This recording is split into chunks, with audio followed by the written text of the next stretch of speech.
Bapak, Ibu, dan saudara-saudari terkasih.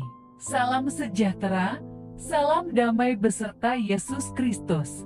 Marilah kita membaca, mendengarkan, dan merenungkan sejenak firman Allah. Bacaan pertama.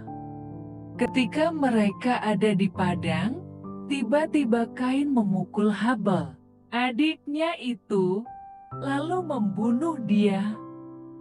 Pembacaan dari kitab Kejadian.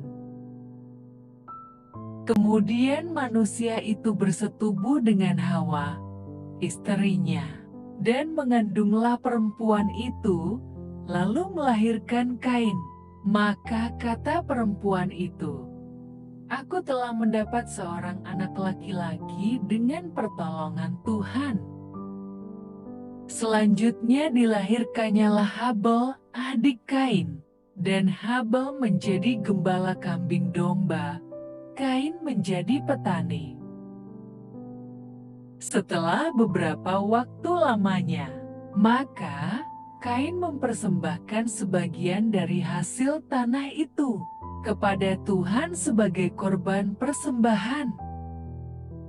Habel juga mempersembahkan korban persembahan dari anak sulung kambing dombanya, yakni lemak-lemaknya.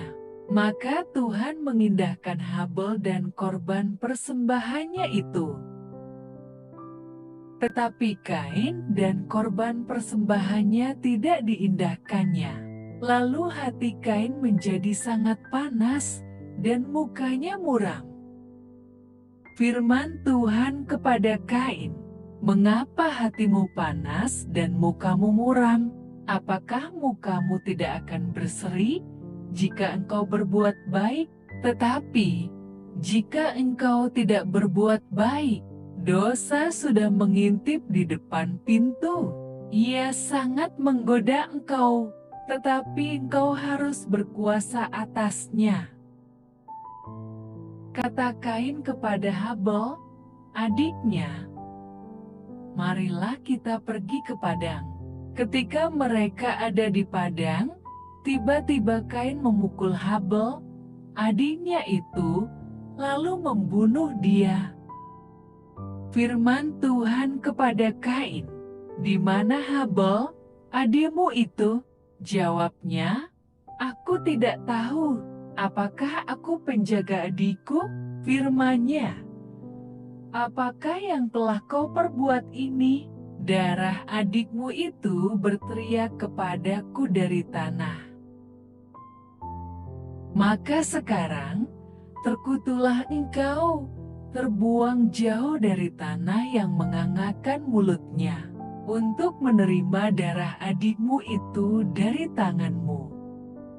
Apabila engkau mengusahakan tanah itu, maka tanah itu tidak akan memberikan hasil sepenuhnya lagi kepadamu. Engkau menjadi seorang pelarian dan pengembara di bumi." Kata Kain kepada Tuhan, "Hukumanku itu lebih besar daripada yang dapat kutanggung. Engkau menghalau aku sekarang dari tanah ini, dan aku akan tersembunyi dari hadapanmu, seorang pelarian dan pengembara di bumi. Maka barang siapa yang akan bertemu dengan aku, tentulah akan membunuh aku." Firman Tuhan kepadanya, "Sekali-kali tidak. Barang siapa yang membunuh Kain akan dibalaskan kepadanya 7 kali lipat." Kemudian Tuhan menaruh tanda pada Kain, supaya ia jangan dibunuh oleh barang siapapun yang bertemu dengan dia. Edom bersetubuh pula dengan istrinya. Lalu perempuan itu melahirkan seorang anak laki-laki dan menamainya Set, sebab katanya, "Allah telah mengaruniakan kepadaku anak yang lain sebagai ganti Habel, sebab Kain telah membunuhnya." Demikianlah sabda Tuhan. persembahan puji syukur kepada Allah sebagai kurban. Yang Maha Kuasa, Tuhan Allah berfirman dan memanggil bumi. Dari terbitnya matahari sampai kepada terbenamnya. Bukan karena korban sembelihanmu aku menghukum engkau. Bukankah korban bakaranmu tetap ada di hadapanku?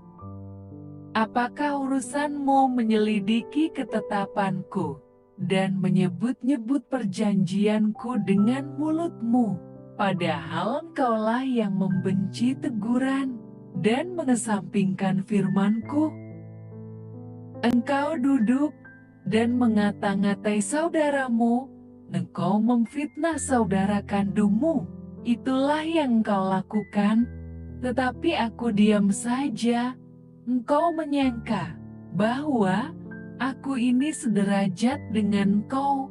Aku akan menghukum engkau dan membawa perkara ini ke hadapanmu.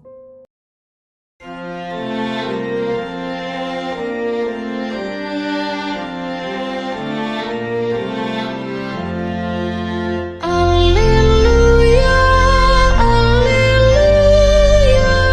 alleluia.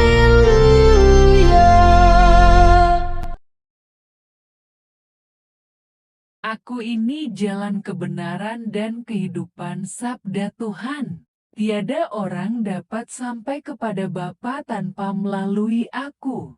Alleluia, alleluia, alleluia. Tuhan bersamamu dan bersama rohmu. Inilah Injil suci menurut Markus. Sekali peristiwa, muncullah orang-orang Farisi dan bersoal jawab dengan Yesus. Untuk mencobai dia, mereka meminta daripadanya suatu tanda dari sorga. Maka, mengeluhlah ia dalam hatinya dan berkata, "Mengapa angkatan ini meminta tanda? Aku berkata kepadamu, sesungguhnya kepada angkatan ini sekali-kali tidak akan diberi tanda." Ia meninggalkan mereka. Ia naik pula ke perahu dan bertolak ke seberang. Demikianlah sabda Tuhan. Terpujilah Kristus. Renungan Injil. Shalom, Bapak, Ibu, dan saudara-saudari terkasih dalam Kristus Yesus. Buta berarti tidak bisa melihat karena rusak matanya. Itu istilah untuk kebutaan fisik. Buta juga bisa bermakna kehidupan yang menjadi sombong, karena memiliki sesuatu yang bisa digunakan untuk menyombongkan diri.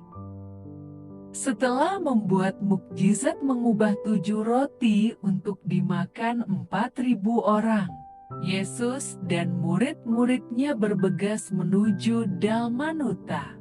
Setiba di Dalmanuta, orang-orang Farisi sudah menunggu kedatangannya.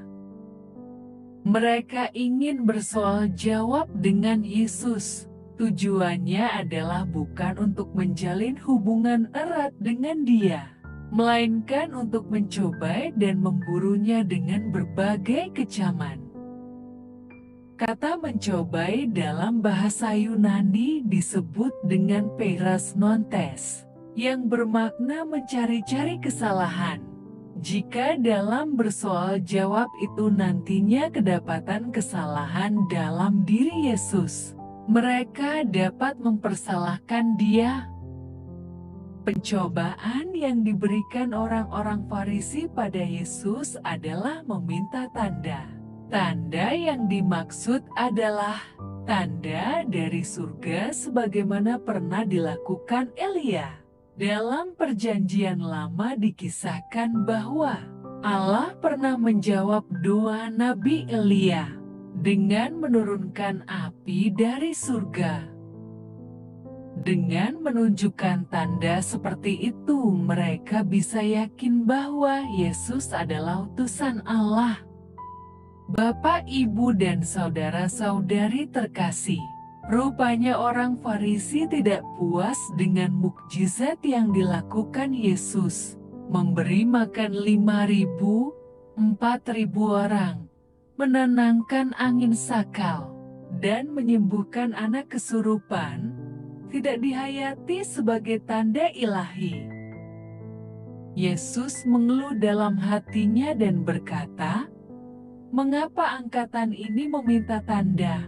Keluhannya adalah mereka membutakan diri untuk melihat semua tindakan Yesus.